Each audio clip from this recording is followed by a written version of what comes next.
Jadi kalau kita pengen buahnya banyak, pertama yang kita lakukan adalah bikin pohon anggur ini rantingnya banyak. Semakin banyak ranting, semakin gemuk, semakin subur, buah semakin banyak. Ini pertanyaan berikutnya dari Ibu Rianti. Potong pucuk anggur di usia berapa supaya cepat berbuah? Oke. Tunas yang baru tumbuh di bawah atau yang di atasnya? Oke. Jadi selama ini itu sering terjadi kesalahpahaman para pecinta anggur membeli bibit anggur impor. Dari Pak Rudi Hermawan, Om, kalau terbuka panas atau rindang dengan pepohonan, seperti apa baiknya di sekitar taman anggur? Terus dari Pak Hendri Wongso, pupuk untuk berbunga MKP dan Keno 3 berapa takarannya dan berapa hari sekali pemupukannya? Sebenarnya untuk masalah pemupukan ini sangat rawan para pemirsa ya. Kalau bisa pemupukan diusahakan jangan sampai overdosis ya, jangan sampai kelebihan. Caranya bagaimana? Caranya salah satunya mencoba dengan dosis yang paling kecil dulu. Seperti yang saya bilang dari video-video sebelumnya, caranya mungkin dengan setengah sendok makan MKP, setengah sendok Keno 3 dengan 5 liter air. Terus nggak 5 liternya disiramkan, hanya 1 liter aja disiramkan di seputaran media tanam. Kalau di kemudian hari atau 2-3 hari berikutnya ujungnya ini nekuk, dia langsung berbelok begitu, itu tandanya dia overdosisnya ringan. Nah, caranya dikeringkan dulu media tanam, baru disiram air saja, pupuknya sementara dihentikan. Kalau dia daunnya gosong, caranya sama, dihentikan pemupukan, daun gosongnya dibuang. Nanti dia akan tumbuh tunas baru dan bagus. Kalau overdosisnya parah, dia layu banget, berarti disiram air yang banyak supaya dia luruh ke bawah, unsur-unsur kimianya ikut turun, baru kita keringkan media tanam. Setelah itu disiram kembali, seperti itu. Jadi kalau saya memupuk untuk pembungaan biasanya begini, ini rahasianya para pemirsa ya. Setelah kita kasih NPK, begitu batang anggur itu sudah segede jari atau segede jempol, dan kita melihat batangnya udah siap untuk dibuahkan, bagaimana kita tahu dia siap dibuahkan? Itu batangnya udah besar dan dia pecah-pecah. Untuk anggur jenis Tran, Inel, Jupiter, Akademik, Dixon, sangat mudah dibuahkan dilihat dari ciri tersebut. Dan daunnya kelihatan nekuk ke bawah seperti ini, artinya daun sudah cukup kalsium, magnesium, fosfat ya. Jadi daunnya tidak hijau lagi. Biasanya dia nggak hijau muda maksudnya ya, dia hijau tua gitu terus nekuk ke bawah, tidak seperti ini masih jeber nih ya. Nih, jadi setelah kita kasih NPK terus perubahan cuaca menjadi kita pupuk MKP dan Keno 3 kira-kira 3, 4, 5 kali. Setelah itu kita keringkan, media tidak disiram atau penyiraman hanya sedikit sampai daun-daun ini layu ya. Kita bikin dia stres. Nah, setelah itu baru kita siram yang banyak dengan air dan kita potong pembuahan. Potong pembuahan bisa dilihat di video-video sebelumnya para pemirsa. Jadi kalau kita pengen buahnya banyak, pertama yang kita lakukan adalah bikin pohon anggur ini rantingnya banyak. Semakin banyak ranting, semakin gemuk, semakin subur, buah semakin banyak. Jangan hanya single cordon, single aja gitu ya. Mondar-mandir single nggak dapat jodoh dia. Nah, seperti itu. Nah, jadi dia harus banyak cabang. Kalau hanya single aja, dia buahnya paling 2, paling banyak 4, seperti itu. Jadi untuk yang jawaban yang ketiga untuk masalah pemupukan, tolong dimulai dari hal yang kecil, dari jumlah yang kecil. Jangan langsung 1 sendok ya. Kita pengen buahnya banyak, kita kasih pupuk yang banyak overdosis, bukannya menghasilkan buah tapi anggur kita malah mati. Seperti itu.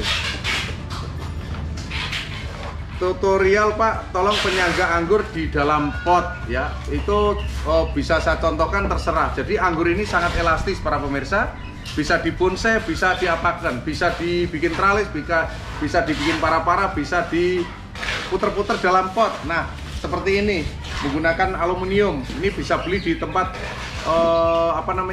trubus, bisa ada di mana-mana ya, di tempat tanaman pertanian, bisa beli online ya. Saya juga sama temen ini, saya juga nggak tahu belinya di mana, cuma saya dikirimi sama pelanggan saya seperti itu. Ini bisa diputer-puter sesuka hati. Jadi nggak harus kalau nggak ada ini boleh menggunakan bambu, cuma resikonya kalau bambu dia nggak lama. Kalau mau praktis dan umur panjang menggunakan besi, beli besi baja kira-kira yang ukuran 8, terus dipotongin sendiri, dicat, terus dibentuk sendiri. Itu awet sampai puluhan tahun nggak akan habis. Pertanyaan berikutnya, penggemar anggur dari Pak Mawati Rahman. Salam tani anggur Indonesia. Saya pemula Pak, mau tanya, saya menggunakan ember cat, apakah nggak diganti-ganti lagi sampai berbuah dan kira-kira tahan sampai berapa lama? Nah, perlu diketahui para pemirsa, anggur umurnya unlimited insya Allah ya, karena belum tahu berapa umur anggur. Kalau umur durian bisa kita ketahui, umur mangga bisa ketahui. Kenapa? Begitu dia umur 50-60 tahun, dia tinggi, saya nggak bilang ya atau tidak, kebanyakan disambar petir dan mati. Kalau nggak pohonnya keropos. Nah, untuk anggur ini dari zamannya Perang Dunia Pertama sampai sekarang masih ada. Kalau nggak percaya bisa dilihat di kebun-kebun di Eropa. Itu yang panennya menggunakan truk ya, tidak pakai manusia. Jadi menggunakan udah canggih di sana. Kebunnya sampai ribuan hektar, pohonnya sampai segede paha, seperti itu. Terus apakah perlu diganti? Nah, ini permasalahannya kalau kita pot pakai plastik biasanya hanya tahan 6, 7, 8 tahun.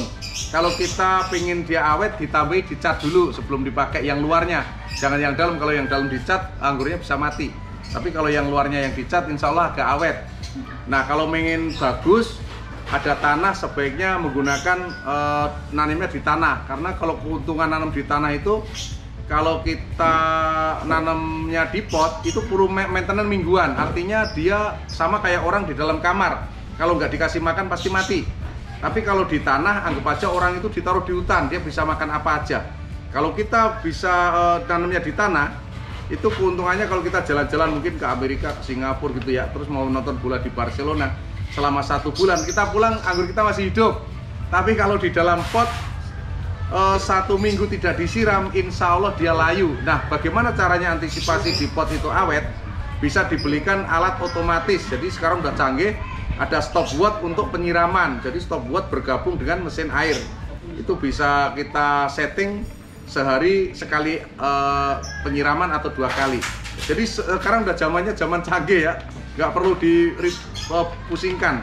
Jadi untuk media tanam yang dari dari ember cat, kalau menurut saya nggak menyarankan karena kurang cantik. Tapi kalau nggak ada yang lain nggak apa-apa. Kalau bisa menggunakan pot yang bagus ya. Kalau menggunakan ember kayaknya ini anggur ini istimewa, buah surga. Tolonglah kita hargai, kita modali sedikit 50.000 untuk diberikan pot yang indah. Seperti itu. Sekarang dari Ibu Neta Suari ya. Kalau tanam anggur dari biji apakah bisa berbuah ya Pak?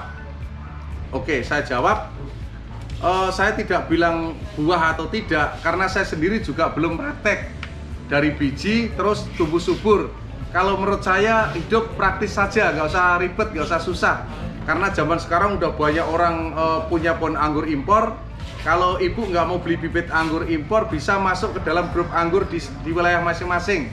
Seperti di Jakarta ini ada grup anggur Jakarta, grup anggur Jakarta Selatan, grup anggur Depok, grup anggur Bekasi, grup anggur Bogor, grup anggur Bandung. Wah, di mana-mana ada grup anggur. Ibu silakan masuk di grup anggur. Nanti di sana sering diadakan penyuluhan tentang bibit anggur ya, seperti itu. Jadi bisa ini. Tapi kalau pengen praktis, silakan WA saya, pesen di kebun anggur impor Jakarta. Nanti kita kirim bibitnya. Tapi sebelum kirim, kita akan kirimkan dulu foto bibitnya. Itu kalau mau praktis. Tapi kalau nggak mau praktis, silakan dengan cara yang lain. Banyak cara menuju Roma ya, begitu. Katanya orang tua kita begitu. Jadi kalau menurut saya nggak rekomendasikan untuk anggur dari biji. Contoh nih mangga itu kalau kita nanam dari biji, dia berbuahnya 5-6 tahun. 5-6 tahun terus, maksudnya umur 5-6 tahun baru buah. Tapi kalau kita mencangkok, baru nanam setahun pun dia sudah buah. Kalau kita pengen cepat, beli yang cepat, yang instan. Itu belinya sudah graftingan, sudah okulasi antara anggur lokal dengan anggur impor.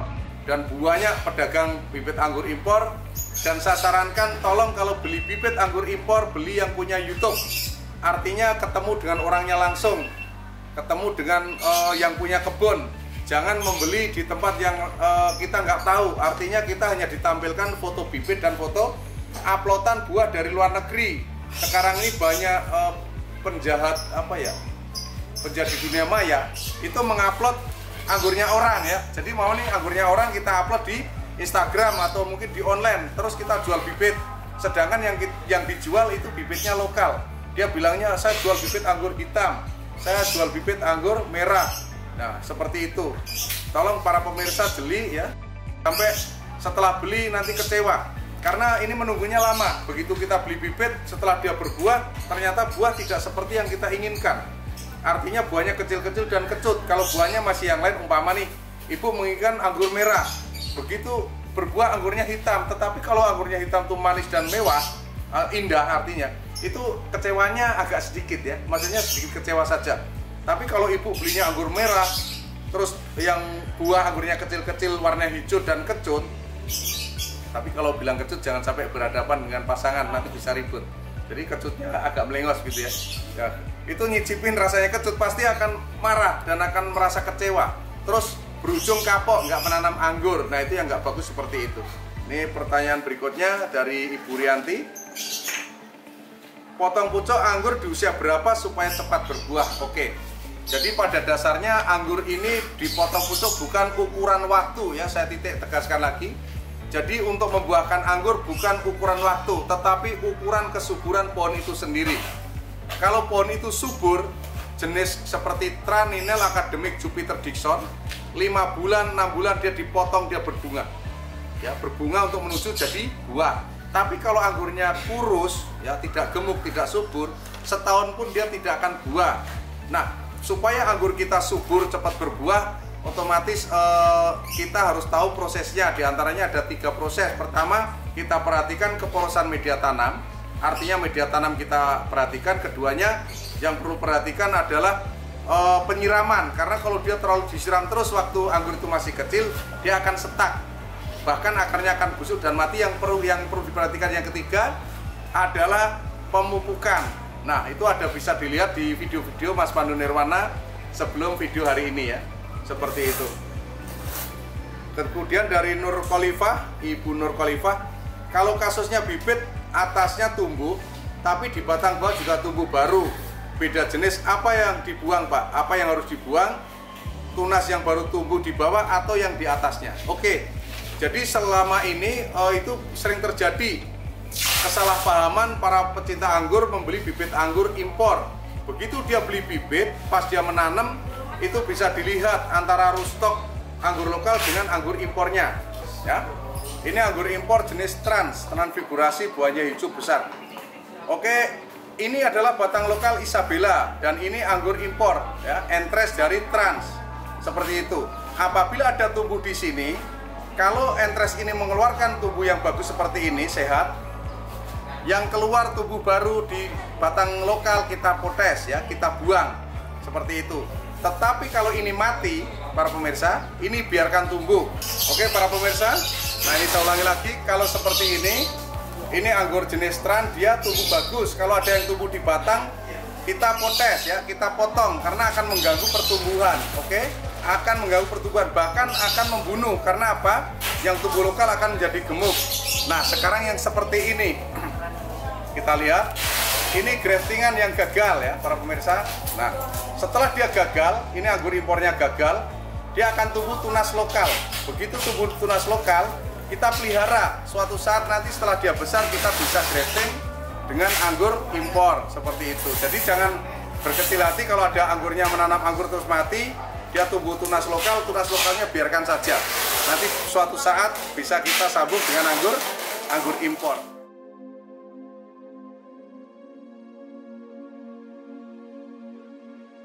Saya kira itu beberapa pertanyaan dari para pecinta anggur sekalian.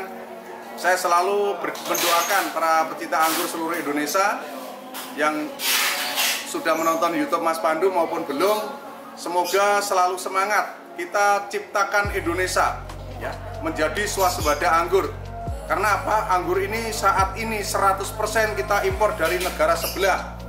Karena negara kita tropis, anggur bisa berbuah sepanjang masa. Insya Allah kita putar balikkan fakta. Di kemudian hari generasi anak-anak kita nanti yang akan menciptakan buah-buah anggur yang hebat dan kita ekspor ke luar negeri. Oke, apabila ada kata-kata saya yang kurang berkenan atau salah, saya mohon maaf yang sebesar-besarnya.